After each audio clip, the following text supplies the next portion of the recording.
Haleluya, puji Tuhan, salam sejahtera Bapak Ibu Saudara keluarga besar GPD El Shaddai Magelang yang dikasihi oleh Tuhan. Mari pada hari ini kita mengucap syukur kepada Tuhan untuk kebaikan Tuhan. Dan sebagai rasa ucapan syukur kita kepada Tuhan menikmati kebenaran firman-Nya. Mari sama-sama kita membuka ayat firman Tuhan di dalam Amsal 26 ayat 28. Amsal 26 ayat 28. Demikian bunyi firman Tuhan, lidah dusta membenci korbannya dan mulut licin mendatangkan kehancuran. Sekali lagi kita baca bersama-sama, lidah dusta membenci korbannya dan mulut licin mendatangkan kehancuran. Puji Tuhan Bapak Ibu Saudara yang terkasih dalam Tuhan, saya akan memberikan judul untuk renungan kita pada hari ini yaitu mulut licin. Mulut licin, tentu kita akan bertanya-tanya apa yang dimaksud dengan mulut licin. Licin, benda yang licin, tempat yang licin, tentunya arti dari kata licin karena mengandung sesuatu yang licin. Mungkin ada minyak ya, atau mungkin tempat tersebut banyak lumutnya sehingga menimbulkan licin. Orang dapat tergelincir, orang dapat jatuh. Nah, Bapak Ibu Saudara yang terkasih dalam Tuhan, mulut licin artinya mulut yang dipenuhi dengan perkataan-perkataan dusta, perkataan-perkataan bohong ya. Ada dua hal dusta yang sangat merugikan, yang sangat fatal dan sangat menyakitkan di dalam kehidupan kita sebagai anak-anak Tuhan.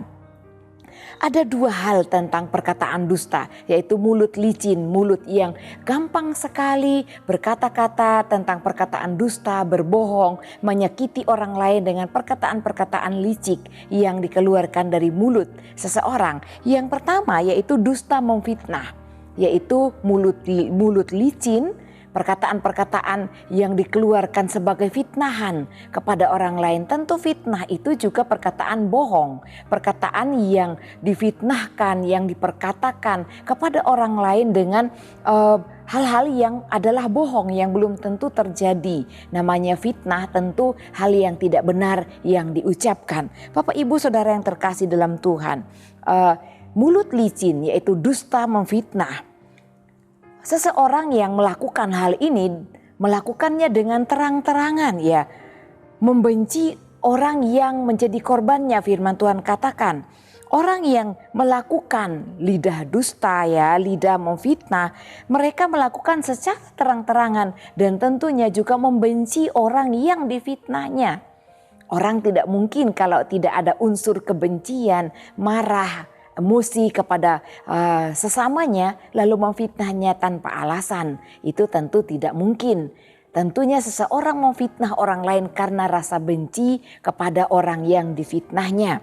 Oleh karena itu ada timbul kebencian dari dalam hatinya sehingga memfitnah seseorang.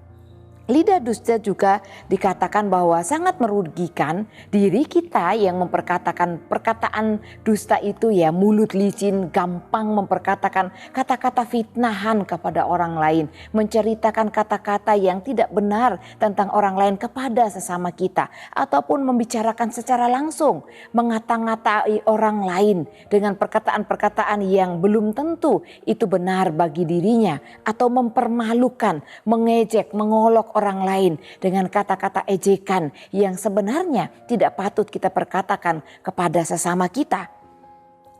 Lidah dusta menyakiti orang-orang yang difitnah. Lidah dusta juga menyakiti diri kita sendiri yang mengatakan, karena setiap kata dusta, mulut licin ya, orang yang gampang sekali suka menjelekkan orang lain, suka memperkatakan orang lain dengan perkataan yang jelek ya, supaya orang lain mengetahui kejelekannya, mengetahui bahwa sosok tersebut tidaklah layak dikagumi, dihormati, lalu kita memfitnahnya. Kadang-kadang perkataan yang kita keluarkan dari perkataan kita itu dapat kembali dalam kehidupan kita. Oleh karena itu Bapak Ibu Saudara yang terkasih dalam Tuhan, saya secara pribadi juga ketika merenungkan ayat firman Tuhan dalam Amsal ini berbicara kepada diri kita sendiri, berbicara kepada kami hamba-hamba Tuhan yang juga membagikannya kepada Bapak Ibu Saudara agar sangat berhati-hati dengan marah, dengan perkataan ya. Kadang-kadang ketika emosi kita meluap meluap dan tidak dapat terbendung lagi. Memang sangat mudah untuk kita memperkatakan kata-kata yang mungkin enak kita perkatakan kepada lawan kita. Dan itu secara terang-terangan kalau kita menyerang lawan kita, menyerang orang yang kita tidak sukai, orang yang kita benci dalam kehidupan kita. Karena mungkin mereka melakukan satu hal, tapi kita bisa melakukan banyak hal yang dapat kita perbuat untuk membalas kebencian hati kita. Oleh karena itu mari kita sama-sama belajar untuk berhati-hati mengendalikan perkataan kita supaya mulut kita ini bukanlah mulut yang licin, yang gampang berkata dusta memfitnah sesama kita secara terang-terangan. Tentu sangat menyakitkan Bapak Ibu Saudara yang terkasih dalam Tuhan. Dan dusta memfitnah ini ya, mulut licin, mulut yang gampang mengeluarkan dusta, memfitnah orang lain secara langsung, ya juga dikatakan bahwa tentu ketika kita melakukannya secara terang-terangan dapat dilihat oleh orang banyak.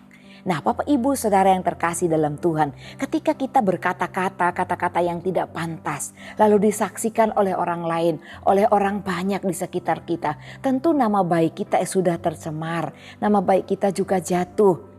Banyak orang yang tidak lagi memuji kita, tapi justru menyerang kita, justru tidak simpati kepada kita, tidak senang kepada kita. Hanya di depan mungkin mereka berlaku senang kepada kita, tetapi sebaliknya di belakang mereka sangat tidak menyukai kita. Oleh karena itu, berhati-hatilah, selalu minta tuntunan Roh Kudus dalam kehidupan kita untuk memberikan kita ketenangan. Meskipun kita diserang, ada orang-orang yang mungkin melakukan hal-hal yang tidak menjadi berkat dalam hidup kita. Jangan sampai mulut kita ini menjadi mulut yang licin, memperkatakan perkataan yang menyudutkan, yang memojokkan, yang mempermalukan orang lain, sehingga kita yang memperkatakan perkataan-perkataan tersebut tidak dapat lagi menarik kembali kata-kata yang kita sudah lontarkan, yang kita sudah perkatakan kepada orang lain. Namun ketika perkataan itu hendak kita ucapkan tetapi terkendali dalam hati kita, dalam mulut kita, maka sangat beruntunglah kita Bapak Ibu Saudara ya. Oleh karena itu mari sama-sama kita mengendalikan ucapan kita, mengendalikan mulut kita yang sangat mudah berkata-kata Bapak Ibu Saudara yang terkasih dalam Tuhan. Dan yang kedua, mulut licin atau perkataan-perkataan dusta yang karena kebencian kepada korban, firman Tuhan katakan, dan mulut licin mendatangkan kehancuran yang kedua ya. Dusta yaitu dusta yang menyanjung.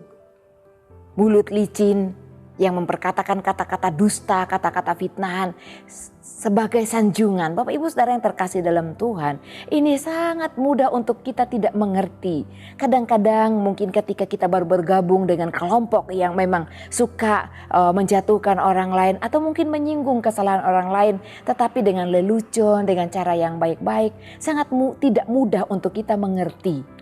Tapi mungkin lambat laun kita akan pahami orang-orang yang seperti ini. Ternyata ada orang yang menjatuhkan dengan kata sanjungan.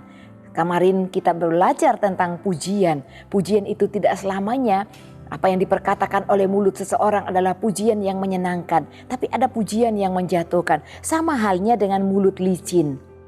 Dapat berkata kata-kata sanjungan yang sebenarnya bermaksud lain. Bapak Ibu Saudara yang terkasih dalam Tuhan. Dusta menyanjung orang lain, dan hal ini dilakukan secara diam-diam meskipun diperkatakan di depan orang tersebut ya, tetapi dilakukan dengan diam-diam, artinya tidak ada kelihatan amarah, tidak kelihatan arogansi dari seseorang untuk memperkatakan kata-kata yang menyakitkan, yang menyudutkan, tetapi perkataan yang diperkatakan adalah kata-kata yang indah. Oh iya, itu ibunya baik ya, dan lain sebagainya. Dan ini mengandung suatu tujuan yang lain di balik perkataan-perkataan sanjungan, perkataan-perkataan manis. Ada maksud tertentu di balik sanjungan-sanjungan. Mungkin supaya orang itu dapat melakukan sesuatu bagi dirinya. Dan dia melakukan kata-kata sanjungan. Tentu ini tidak baik kita lakukan Bapak Ibu Saudara. Ya, apa yang ada dalam hati kita. Kalau kita memuji orang, kita puji karena memang berdasarkan sesuatu yang layak untuk dipuji dalam diri seorang. Bukan memuji seseorang karena ada motivasi di balik sanjungan kita. Apalagi ketika kata sanjungan itu sebenarnya melukai orang lain dengan menjatuhkan orang lain dari perkataan sanjungan itu. Ini sangat tidak dikenan oleh Tuhan. Kata sanjungan yang dilakukan secara baik-baik, secara diam-diam, marahnya dapat ditahan, perkataannya baik, itu juga dapat menghancurkan orang lain. Ya, dengan kata sanjungan, dusta memfitnah itu dilakukan secara terang-terangan, langsung di depan orangnya, tetapi berbeda dengan dusta yang diperlakukan menggunakan kata sanjungan. Tentu ini suatu kejahatan yang tidak dapat dicurigai. Nampaknya baik-baik saja, apa yang dikatakan baik dan tidak mudah dicurigai, Bapak Ibu Saudara yang terkasih dalam Tuhan. Oleh karena itu hal yang kedua ini sangat manis, tapi sebenarnya racun. Seperti setetes racun diteteskan di dalam 1 sendok madu. Kelihatannya manis, baik ditelan, tetapi sebenarnya menghancurkan bagi orang yang kita tuju. Oleh karena itu, mari kita hindari kedua-duanya, baik itu bermulut licin, lidah dusta memfitnah orang lain di depan secara terang-terangan, maupun lidah dusta, mulut licin yang menjelekkan orang lain dengan kata sanjungan karena kita punya motivasi tidak ingin diserang oleh orang-orang yang melihat mendengar, atau mungkin supaya orang yang kita benci itu, yang kita sanjung itu melakukan hal-hal baik dan menguntungkan diri kita yang menyanjungnya. Hindari hal-hal ini Bapak Ibu Saudara. Dan kadang-kadang juga ada kumpulan-kumpulan orang yang sebenarnya mencemooh orang lain, sebenarnya membenci orang lain, tapi berkata halus. Hati-hati Bapak Ibu Saudara yang terkasih dalam Tuhan. Oleh karena itu lakukanlah yang terbaik. Mari kita belajar hidup takut akan Tuhan, supaya kita dapat mengendalikan mulut kita, hidup kita, pikiran kita di hadapan Tuhan. Tuhan Yesus memberkati setiap kita. Terima kasih Bapak Ibu Saudara yang terus setia untuk mengikuti Renungan 79. Kiranya dapat menjadi berkat bagi kita bersama. Bagi Bapak Ibu Saudara yang ingin didoakan untuk pokok doa tertentu atau menyaksikan mujizat Tuhan yang terjadi, baik mujizat kesembuhan, pemulihan masalah keluarga, dan lain-lain sebagainya, Bapak Ibu dapat disalurkan melalui chat WhatsApp di nomor 081 327 420 088. Tuhan Yesus memberkati kita semua. Mari kita berdoa. Bapa yang baik, kami mengucap syukur kepadamu Tuhan. Kami berterima kasih buat setiap bimbingan firman-Mu. Kami dapat mengetahui bahwa setiap hal yang kami lakukan dalam hidup kami ini ada banyak yang menyimpang daripada Engkau Tuhan. Tetapi kami juga dapat mengerti bahwa hal-hal yang harus kami lakukan itu diajarkan oleh kebenaran firman-Mu. Dan kami dapat mengerti hal-hal yang harus kami jauhkan dalam hidup kami. Ajar kami taat kepada firman-Mu Tuhan. Sesungguhnya keselamatan daripadamu dekat pada keluarga Gebdi El Shaddai Magelang yang takut akan Engkau, sehingga kemuliaan diam di negeri. Terima kasih Bapa yang baik, kami mengucap syukur buat kebenaran firman-Mu pada hari ini. Tuhan Yesus memberkati kami semua, umat-Mu yang mencintai firman-Mu, bahkan melakukannya dalam hidup kami. Dalam nama Tuhan Yesus kami berdoa. Haleluya, amin.